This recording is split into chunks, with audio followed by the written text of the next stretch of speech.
So recently, I've been watching a lot of the Yogscast, and I happened to come across their first ever Minecraft series, which also happened to be my first ever exposure to Minecraft back in 2010.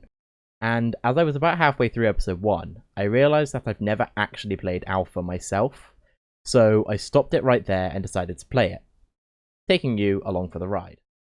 The first thing that struck me was the immediate apparency that the world felt very simple, and kind of dull, but in a good way. And so I started off by getting some wood. It was at this point that I ran into something that would begin to annoy me after a while. You cannot shift click, click and drag, or anything like that. This made using your inventory a rather tedious procedure.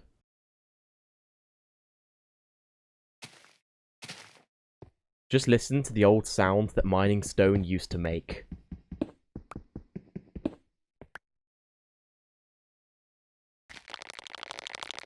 Now wielding stone tools, I felt confident in my own abilities, so I moved on to the perilous task of getting food.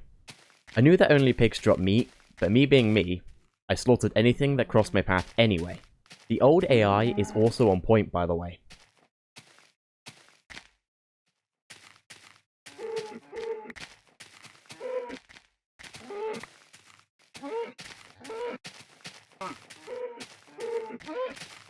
Also, this is how you get wool.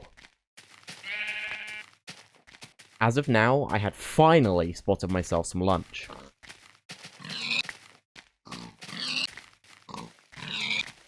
After getting some more wood, I started searching for a cave. And just a few short moments later... Now, there is no way to adjust your brightness in this version.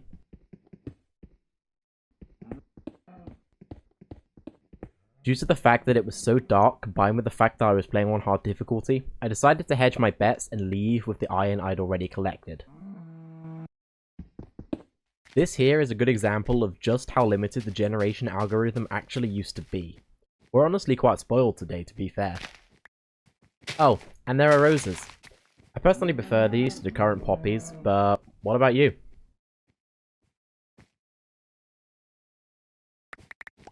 Having found another cave, also with some coal at the entrance, I had a short peek inside after crafting some torches.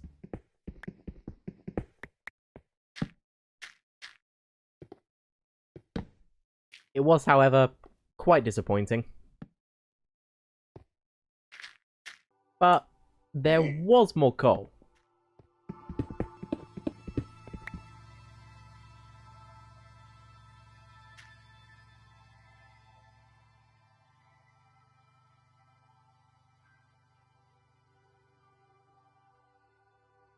And after that huge wave of nostalgia, that needed turning down. As I was getting ready to go back up to the surface, it started becoming dark, in, well, quite a janky manner.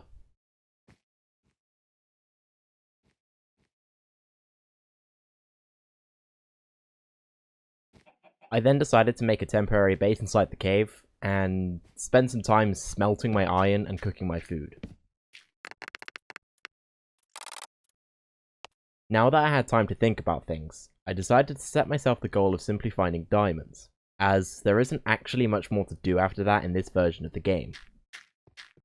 Now possessing an iron pickaxe and sword, I decided to investigate the sounds of skeletons and footsteps that I heard through the other side of the cave.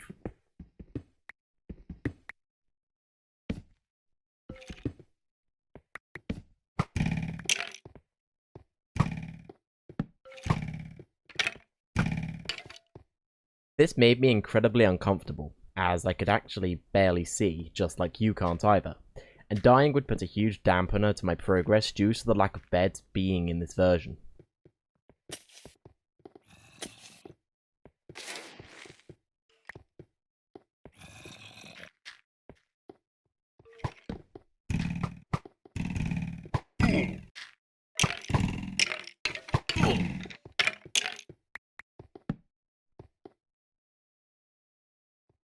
And so, like the big boy I am, I retreated. If you made it this far into the video, I would appreciate it if you press these two buttons, as it will motivate me to make even more videos. Now armed with my definitely trustworthy hat, I felt more confident.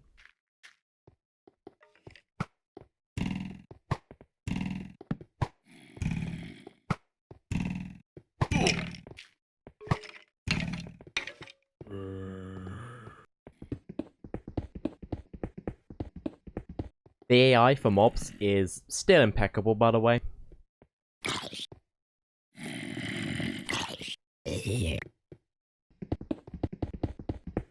Having smelted some more iron, and made myself some more armor, I decided to tread the surface once more. Coincidentally, it was also becoming daytime as I did so.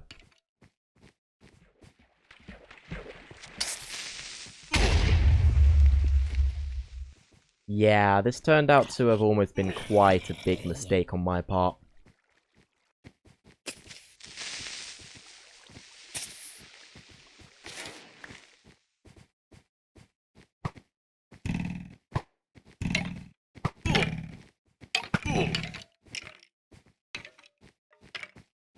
And they just kept coming.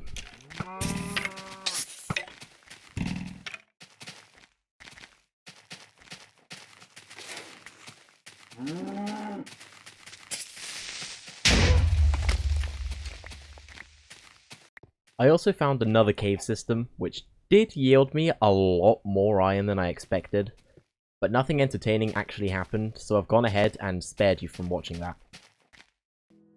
After spending another solid 10 minutes searching for another big cave, it was almost dark, and so I had no choice but to set myself up a hideous box for the night.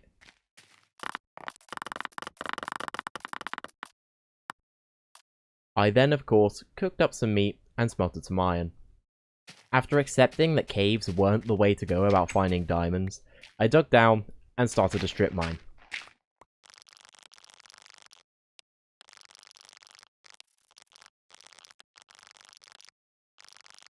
Look how long redstone takes to mine. That's ridiculous.